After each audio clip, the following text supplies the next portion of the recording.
Hello, and welcome to this Urban Shift module on sustainable cooling solutions for neighborhoods and cities.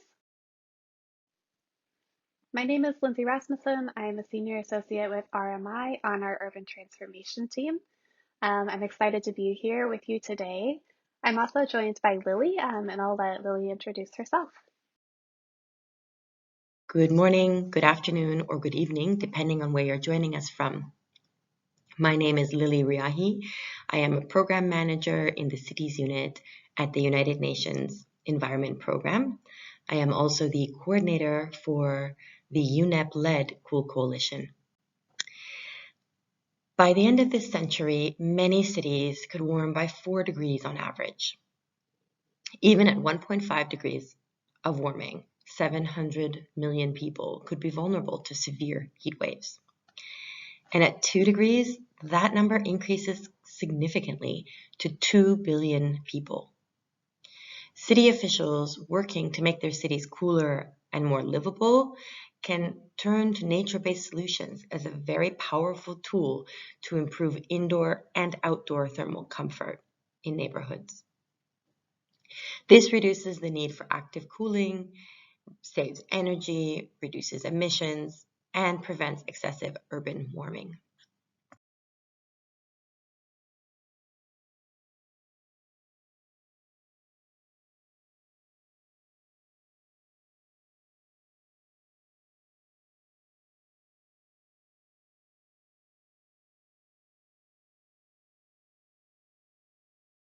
This module positions nature-based cooling solutions as the foundational step for cities' transitions towards sustainable cooling and discusses strategies and planning approaches that can be undertaken to leverage nature's cooling potential.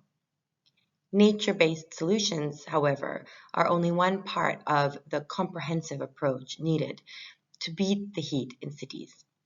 Meeting the challenge holistically will require reducing the need for mechanical cooling through better urban planning and efficient building design, transitioning active cooling towards lower climate impact, such as through super efficient air conditioning, district energy approaches, and renewables, protecting vulnerable urban communities from extreme heat episodes with emergency solutions, and leveraging cooperation with national governments, private sector, academia, and other cities to achieve the greatest impacts at scale.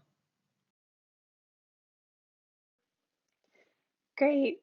So yes, let's dive into how nature-based solutions such as bodies of water, urban forests, parks, and cool corridors contribute to urban cooling.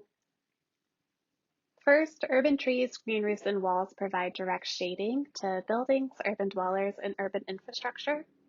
This reduces solar gain, or the amount of sunlight that surfaces absorb. Essentially, the cooler the surface, the less heat will enter a building or a vehicle through the windows or through thermal transference. Second, plants provide evaporative cooling called evapotranspiration, meaning they release moisture, which can help cool the air, especially in drier climates. Water also evaporates from the soil and from bodies of water. Evapotranspiration can be particularly beneficial for nighttime cooling, which allows temperatures to fall overnight and provides a period of lower heat stress. In comparison, surfaces like concrete release heat overnight, contributing to warming even in the absence of sun. Many of the nature-based solutions interventions can be deployed at the neighborhood level. For example, the widespread adoption of vegetated roofs and walls can reduce energy consumption in buildings, providing both ambient and evaporative cooling. Creating cool corridors, or a series of green and blue spaces parallel to prevailing wind, can channel cool air through the city, facilitating the removal of heat and pollutants from neighborhoods. Street trees and vegetation can shade buildings, surfaces, pedestrians, and micromobility users. And pocket forests and neighborhood parks can reduce ambient temperatures, while urban water bodies can provide evaporative cooling and act as a heat sink. Now, let's dig into how neighborhoods can implement nature-based solutions to fight urban heat.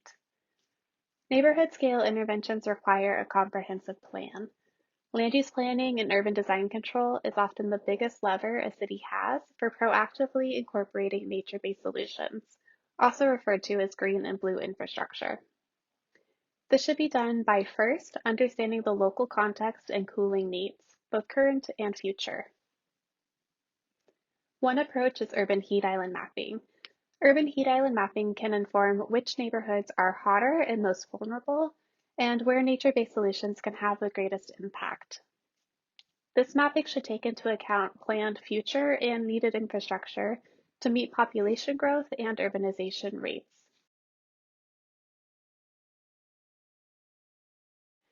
As an example, following a lethal heat wave in 2010, Ahmedabad, India created a comprehensive heat action plan.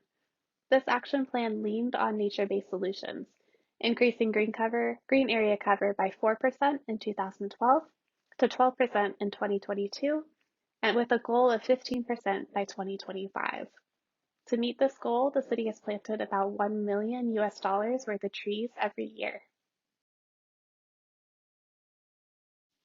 Second, increasing green and blue infrastructure.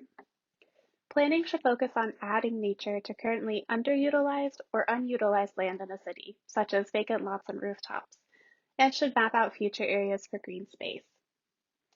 For example, in Athens, Greece, city officials are revitalizing an ancient, underutilized aqueduct to irrigate new green spaces in the city.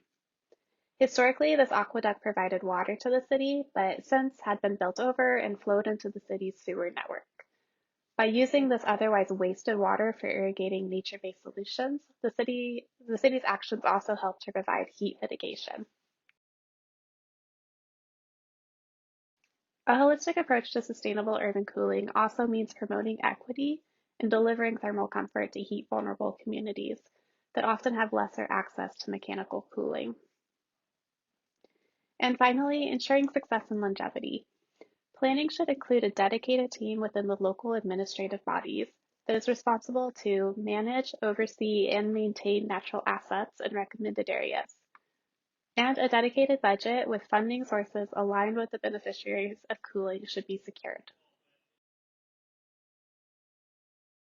Multiple solutions exist for integrating nature-based solutions into the city fabric, and cities can apply the following framework for prioritizing action. First, cities can take some no-regret actions to start the process of establishing nature-based solutions for cooling. These include establishing the authority to expand zoning and planning requirements to include minimum area and distribution of green spaces and street trees, preserving and establishing processes to set aside land for green and blue spaces, and increasing street tree coverage in high priority areas. Beyond these actions, cities can take advantage of trigger points to prioritize solutions. Trigger points allow cities to cost-effectively and synergistically incorporate nature-based solutions into neighborhoods. For example, incorporating shade and ventilation in the urban form can occur much more easily with new developments or during major redevelopments, and during the introduction of planning processes. Setting aside green and blue areas can occur at those same trigger points, and also when new or updated codes or zoning requirements are introduced, and while evaluating city land acquisitions or sales. To help cities do just this, the Extreme Heat Resilience Alliance recently launched a heat action platform policy tool. This resource helps cities find policy precedents and tools to address extreme heat at trigger points and by intervention type. Nature-based solutions are one of the most powerful tools for cities to both reduce cooling demand and improve outdoor thermal comfort. They also provide many important co-benefits, such as physical and mental health benefits, reducing stormwater runoff, improving water quality and air quality, and enhancing property values. Cities can utilize tools like Beating the Heat, a sustainable cooling handbook, to identify best practices and approaches. And cities can leverage collaboration platforms like the Cool Coalition to access city-to-city collaboration and global experts.